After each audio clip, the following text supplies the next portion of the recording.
Continental GT, man. It's the fastest, the lightest, the most powerful motorcycle Royal Enfield ever built. Of course, if you want to make it look fast or light or powerful, you've really got to put it next to other Royal Enfields.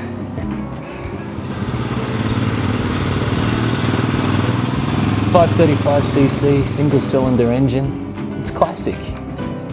You know, the original GT back in '65 made 20 horsepower. This one makes 29.1. So I guess at that rate, in about 100 years' time, we'll be looking at 45 horsepower.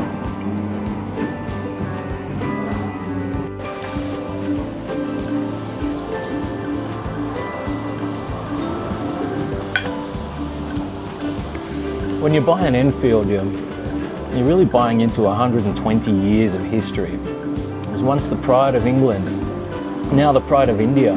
They come from a time when Royal really meant something, apart from just crappy tabloid magazines. But just because they've got a rich history doesn't mean that they're stuck in the past. I mean, look at the technology on this baby. Electronical fuel injection, disc-shaped breakers with Brembo caliping and braided brake lines.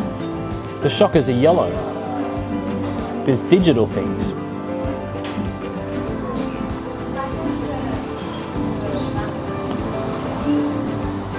Goji with avocado, huh? Mm. But you're not loving this bike for its speed or its power or its technology.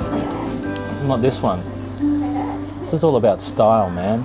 It's cooler than the underside of a pillow on a hot night. It's a stripped back kind of motorcycling experience. It's like the essence of riding, I guess. This is a bike that either of my grandfathers could get on and understand immediately. They'd start enjoying it immediately, if they weren't both dead.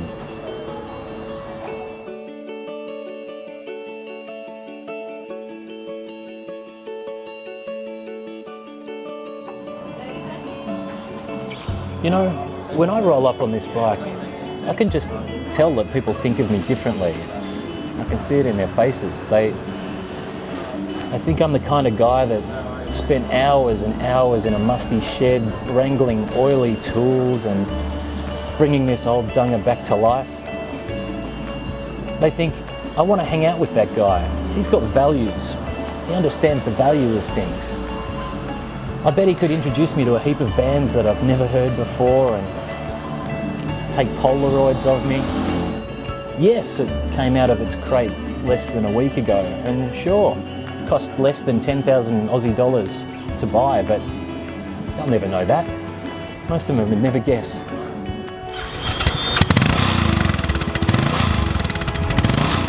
The riding experience? Well, what do you expect? It's basic, it's raw, it's real, you know?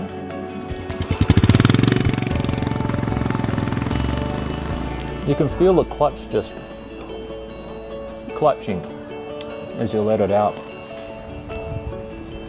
You can kick back and ride it at a relaxed pace, or drop the right wrist and really give it hell. You'll get there about the same time, but it will be significantly louder. If you just let go of that need for speed, it's actually a really pleasant way to get around. Yeah, part of the pleasure is definitely from the vibrations. The piston's large and the stroke is long, as they say. I like the way that it thrums against my manhood. It's gentle at first, but when the revs come up, I don't think there's any shame in admitting there's an erotic component to riding the Continental. It's a sensual experience. The bike makes love to you, and you've just got to give in and let it have its way.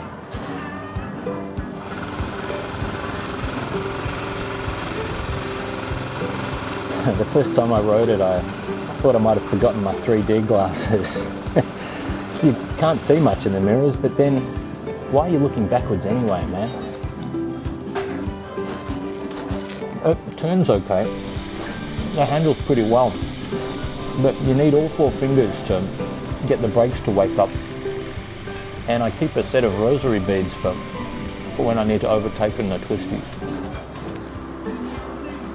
But why does everything need to be so fast anyway, man? Slow down, Speedy Gonzalez. Enjoy life a bit. Smell the coffee.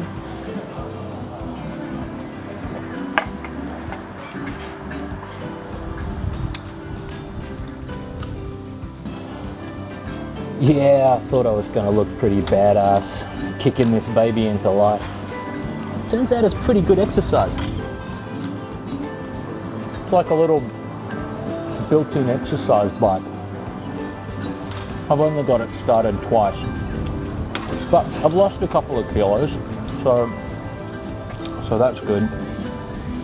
I guess for me, Continental GT is a chance to get that classic bike feel, but without actually having to deal with an old bike, because old bikes are a pain in the ass, you know. I don't know if you'd call this a retro, because Royal Enfield was making these things back in the 50s. Sure, the factory's bigger and better and newer, but the bikes are just like you remember. They haven't messed with the formula, and they haven't ruined the feeling, you know. You can't hold it against Royal Enfield that these things are back in fashion. But those of us that are real fans, we loved them long before they were cool anyway.